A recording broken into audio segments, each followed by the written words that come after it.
guys, Sherry Fox here with What the Fox. Football is here and Super Bowl is around the corner. So what are you taking to your tailgate parties? Same old chips? Maybe some salsa? Why not kick it up a notch and take some buffalo chicken dip? You can serve this with tortillas, crackers, and of course some celery. It's warm, cheesy, a little spicy, and it's almost like a boneless buffalo chicken wing.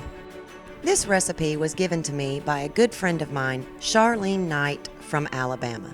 But of course there are a couple of different ways you can make this. So let's get started. And don't worry, I will post the recipe at the end of this video so you can take a screenshot. We're going to need a couple packages of cream cheese. Now get the good stuff, don't get the fat-free. And it needs to be softened. So I like to just drop it in a bowl of hot water and set it to the side. Most recipes call for 2 10-ounce cans of white chicken. But if you would prefer fresh chicken, you can always boil a few chicken breasts, or if you don't have time for that, just run to your local store and get a fresh rotisserie chicken. You will get white and dark meat, but it's just the right amount of chicken, and all we have to do is remove the skin and remove it from the bones. And then just toss it into a large mixing bowl. Now you can chop this up or you can shred it. It's really just a personal preference. We're going to need a 1.5 cups of shredded cheese. This recipe calls for sharp cheddar, but I'm going to kick it up a notch and shred up some Monterey Jack cheese. The sauce we're going to use is Texas Pete Buffalo Wing Sauce. They do make an extra mild wing sauce if you don't want it as spicy, but we are going to use the buffalo. You will just add 1 cup of whichever wing sauce you prefer.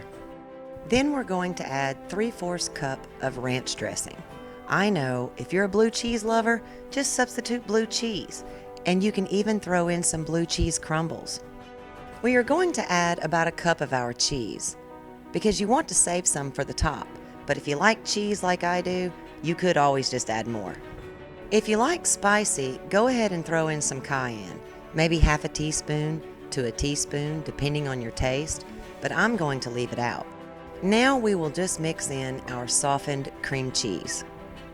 You want to make sure and mix it well, and what I'm going to be using is a 9x9 glass casserole dish. This may feed 4 to 6 people, but if you need to feed more people, just double the recipe and put it in a 9x13 casserole dish. And there's no need to grease the pan, just pour it right in. You want to top it with the rest of your cheese, or if you decided to add more cheese. I decided to mix my Monterey Jack with a little sharp cheddar. And now we just want to bake it on 350 degrees, roughly around 25 to 35 minutes, or until the cheese melts. If you would like to brown the cheese on top, you can always set the oven to broil at the end for just a couple of minutes. But I like my cheese soft and gooey, so I didn't do this. This dip will be a little thin and runny at first when it's hot, but I can assure you it's going to melt in your mouth. Get ready to take a screenshot because I'm going to pop the recipe up for you.